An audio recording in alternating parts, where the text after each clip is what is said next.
Born in East LA for me as a kid was like everything. Yeah. Like I finally saw, I understood it. Like I saw my family there. I saw a lot of our reality, you know, and it was awesome to see this Chicano hero, you know, and then crossing the border, and I mean you were like my childhood hero, so I was, and you still are, but but tell me about that, because I mean you wrote that, you directed that, you acted in that. I was sitting in the kitchen drinking morning coffee and reading the newspaper, and the radio was playing, and I was reading a story about this young kid here in LA. He was like 12, around there, and he was slightly had some mental retardation, and he couldn't speak very well, and he couldn't speak English, and he got caught in an immigration raid, and they thought he was illegal, and they deported him to TJ.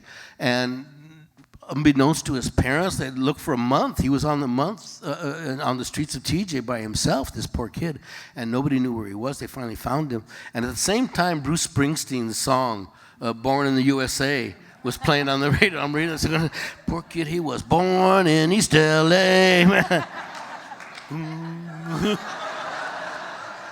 And so I didn't know what the song "Born in East LA" was about. I mean, "Born in USA" was about. I just remember every once in a while we say "Born in East LA," "Born in USA."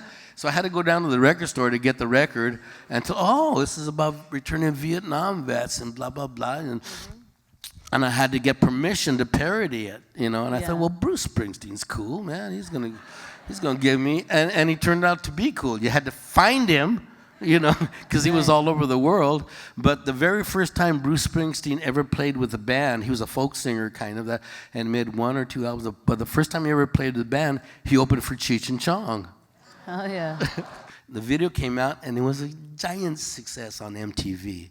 You know, and it was a '1 video, and at the same time, the head of Universal Studios, Frank Price, who had made a couple movies with it, got shown the video by Irving Azoff, who was the head of the record company, and he called me and he says, "There's a movie in here."